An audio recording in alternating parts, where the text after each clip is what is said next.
And we start this half hour with the fallout from the extension of the eviction moratorium. Thanks so much for staying with us. I'm Alan Campbell. And I'm Amira David. The moratorium was set to expire today, but it's been extended through June. And many property owners say the burden is pushing them into places they haven't been before. 7 Action News reporter Kimberly Craig has been talking to landlords and their lawyers who now have to go to bat for them in court.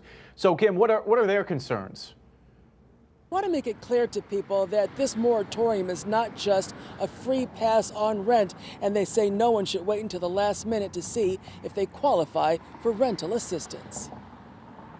We've seen, unfortunately, a lot of tenants who are taking advantage of the system and this moratorium that has gone on way too long. And that's why attorney Matthew Pallett says an extension on the eviction moratorium is the last thing property owners he represents wanted to see happen. They're not unsympathetic to the tenant.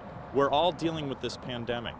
But what gets lost in, the soundbite shuffle is that landlords are also hurting. And while there is more rental relief money available, there is documentation that tenants need to fill out and requirements that must be met before that money is paid on their behalf.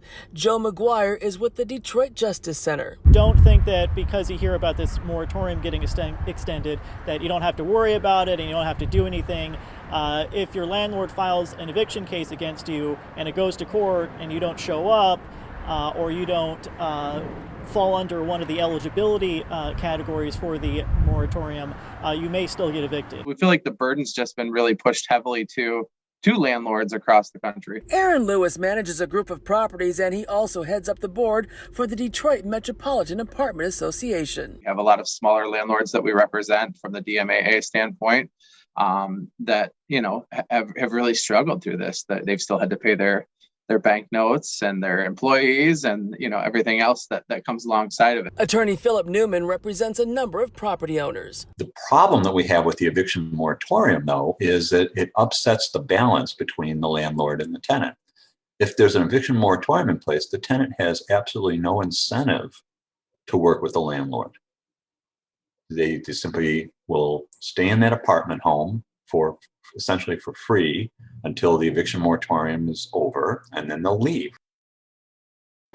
And if you do need help, you can reach out to organizations like the United Community Housing Coalition for help in navigating the process to see if you actually qualify for rental assistance. Because, Amira, if people do nothing and it turns out that they are actually liable for this rental obligation, they could be hit with thousands of dollars in a judgment and also an even bigger hit on their credit. Back to you. Yeah, the stakes are high. Kim, thank you for that live report there.